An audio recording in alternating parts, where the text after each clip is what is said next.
of Gaza 2030, as it's been called? Well, it's a really remarkable pamphlet, 91 pages. It has a vision of Gaza that looks like any mall in Dubai or Doha. It's a wonderful document. But it's also something that I'm not sure is really a serious plan because it does dodge the two biggest questions. One, would Hamas ever agree to the political preconditions for making this grand vision a reality?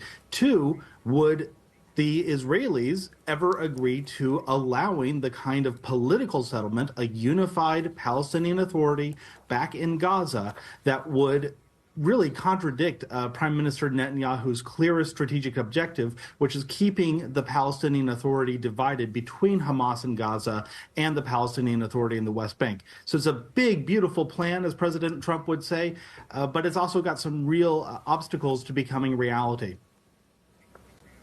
Indeed. So let's dig into some of the details here. First of all, as you say, the proposal sidelines Hamas and calls for a transitional authority under the umbrella of the Palestinian Authority. Of course, Hamas still controls what remains of Gaza, and the PA has very little political credibility and even legitimacy. So is this governance structure actually going to work not only on the ground in Gaza, but for Israel and the White House as well?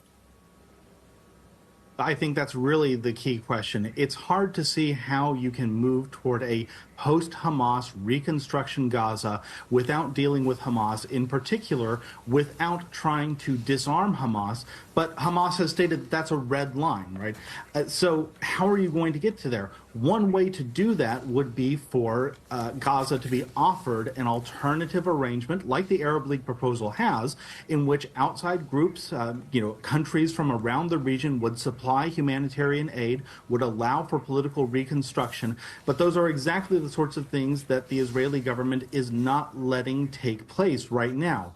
The proposal has a 5-year plan for moving toward reconstruction. But right now, on the ground, folks are trying to get to the second phase of the current ceasefire. So I think that this is a big political statement about where the region's governments are. It's a major alternative to the U.S. proposal, but it's also something that you should view as the first step in what's going to be a lengthy and protracted battle over trying to arrange the possibility for the reconstruction of Gaza.